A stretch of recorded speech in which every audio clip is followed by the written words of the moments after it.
Hello and welcome back to the HIV RNA Test Guide podcast, your trusted source for HIV information and resources. Today we're doing a deep dive into some really exciting news in HIV prevention. Yeah, this is big. Huge, right? Basically, we're talking about a new medication for HIV prevention. And get this, it's delivered as an injection. An injection? Yeah, so think about that for a second. An injection. Oh. Twice a year. Just 2 shots. That's it. 2 shots a year. And the results from the trials are incredible. They really are. So our source for this deep dive is an interview on CNBC with Daniel O'Day, the CEO of Gilead Sciences, and he talked about this new medication. He said in late-stage trials, it's been 100% effective in preventing HIV. Yeah, 100%. Now, you might be thinking, wait a minute, haven't we already had effective prevention methods? Right, like pre. Exactly. But what makes this so groundbreaking is that it's a twice-yearly injection instead of a daily pill. It just makes things so much easier, For sure. I mean, think about the impact that this could have on people's lives. Yeah. Imagine only having to think about HIV prevention twice a year. The peace of mind would be incredible. I mean, adherence is a major challenge with any medication. Oh, absolutely. And especially when it comes to prevention. Daily pills can be a hassle. Totally.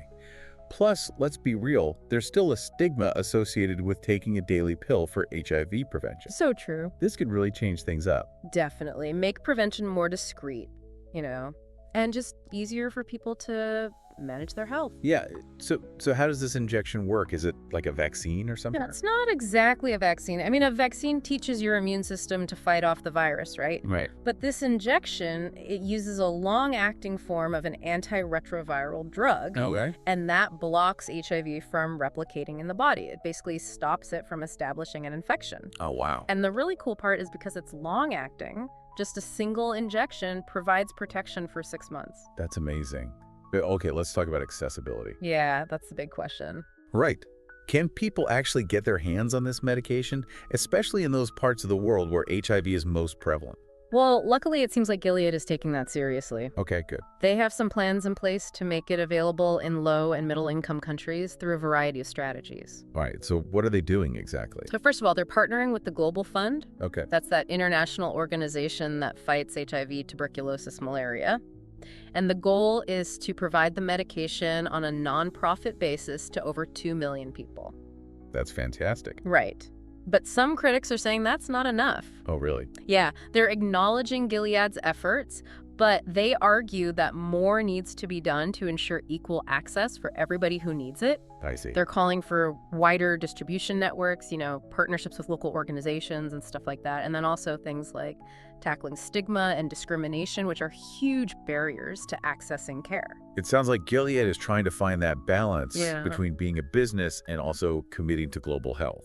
Yeah, you hit the nail on the head. So they're not just working with the Global Fund, they're also doing technology transfer Right. to 6 generic manufacturers. Exactly. And that means those companies can make the medication royalty-free in 120 low and middle-income countries. So essentially, Gilead is empowering other companies to produce and distribute the medication affordably. That's huge. It is.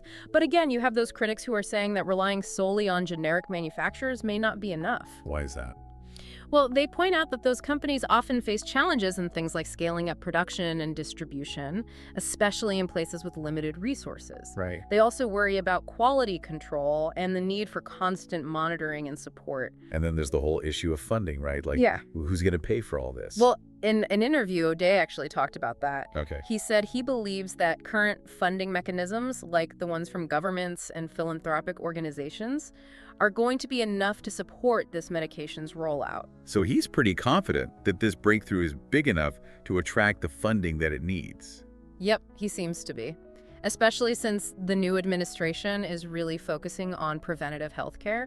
And he even compared it to another Gilead product, the one-time treatment for certain blood cancers. He was kind of saying that both of these treatments represent this shift towards preventative and potentially curative approaches to these serious diseases. That's fascinating. It does feel like there's this movement in medicine now, not just managing diseases, but actually trying to prevent them or even cure them. Absolutely. And this HIV prevention injection really seems to be right on the leading edge of that trend. It is. And think about the impact this could have beyond just the science, the psychological impact and the emotional relief that this could offer. people who are at risk, Oh, yeah, definitely. people living with this constant anxiety and fear about HIV. Right. This could really offer a level of freedom that was unimaginable just a few years ago.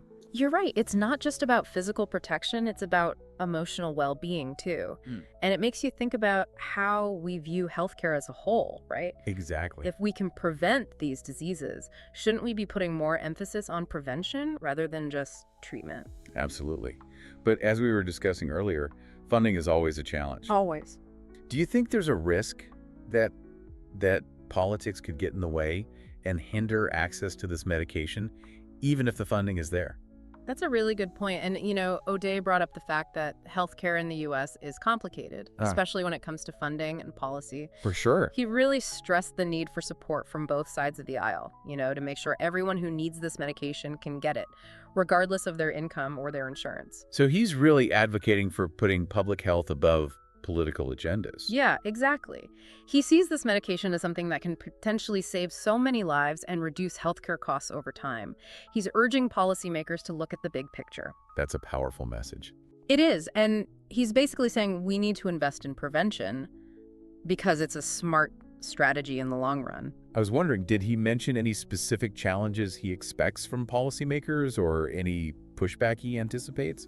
He didn't really get into specifics, but he did emphasize the importance of working together, Okay. with the administration and with Congress, Right. to build a system that encourages both innovation and affordability. So it's not just about developing new treatments, but also making sure they're accessible. Right. He's a big believer in reducing out-of-pocket costs for patients. So he's pushing for a system where these groundbreaking medicines are available to everyone. Exactly, not just the people who can afford to pay a high price. It seems like he's trying to walk a fine line, Oh, yeah. as the CEO of a company while also advocating for this broader access to healthcare. It's a tough position to be in, for sure. Definitely.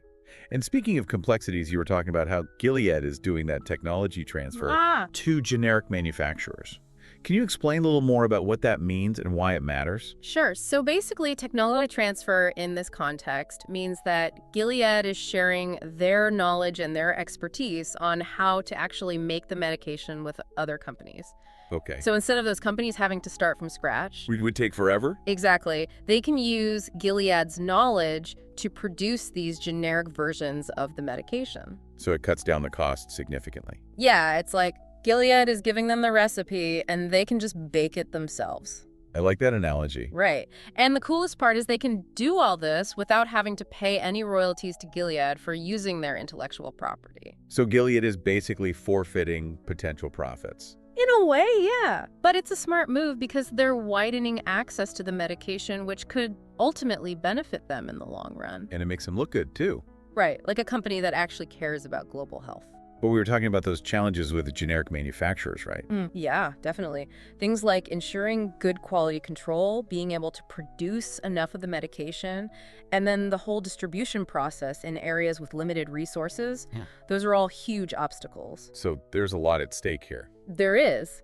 In the interview, O'Day even called this a once-in-a-decade medicine. Wow. It's a pretty bold statement. It is. But it really shows how much potential this medication has in the fight against HIV. I mean, it's getting a lot of attention. He even mentioned that it won Science Magazine's Medicine of the Year award. Yeah, it did. That's a big deal. It is. It really shows that the scientific community recognizes how important this breakthrough is. So what happens next? Yeah. What are the next steps in making this medication a reality for people all over the world? Well, it sounds like collaboration is going to be key moving forward. Yeah, for sure. Gilead's going to have to work closely with governments and, those global health organizations and also local communities to make sure that this medication actually gets to the people who need it most. Exactly. It's not just about developing a great medication. It's about making sure that everyone can actually get it. Right. It has to be affordable and accessible. And that means tackling all those different challenges, the scientific ones for sure, but also those social and economic and even political factors that can make it hard for people to access healthcare. And we need to keep a close eye on how things are going. Absolutely. Track the impact. Yeah. See how it's affecting HIV infection rates. Are there any side effects, any surprises that pop up along the way? We need to be ready for those things. You got it. This isn't something we can just, throw out there and forget about. It's going to take continued research and data collection. We need to keep people involved and engaged in the community. Yeah. And we can't let up on advocating for policies that support HIV prevention and treatment. Yeah. And of course, the funding that allows us to stay ahead of the curve, Keep developing new and innovative approaches. It feels like a really crucial moment in the fight against HIV. It does. This new injection has the potential to completely transform HIV prevention, but it's going to take a real team effort to make that happen. I totally agree. It's a really exciting time, but we have to stay vigilant, and keep pushing for progress, for more innovation, for a future where HIV is no longer this huge global health crisis. So for our listeners out there, what can they do to be a part of this? Well, first things first, stay informed. Right. Keep up with the latest news about HIV prevention and treatment, and don't be afraid to share that information with your friends and family, with your community. Spread the word. Exactly. And you can also support those organizations that are working to improve access to HIV testing, prevention, and care, both here at home and around the world. And speaking of making a difference, don't underestimate the power of your voice. Oh, yeah. Advocate for policies that support HIV research, prevention, and treatment. Let those elected officials know that this is important to you. Right. Knowledge is power, and the more you know about HIV, the better you can protect yourself and those you care about. And that's what the HIV RNA Test Guide podcast is all about. That's right. We're here to give you the most accurate and up-to-date information on HIV testing, prevention, and treatment. So be sure to subscribe to our podcast and visit our website for more resources. We're all in this fight together. And by working together, we can create a future where HIV is no longer a public health crisis. Thanks for joining us for this deep dive. We'll be back next week with another episode exploring the latest advancements in HIV. Until then, stay safe, stay informed, and stay empowered.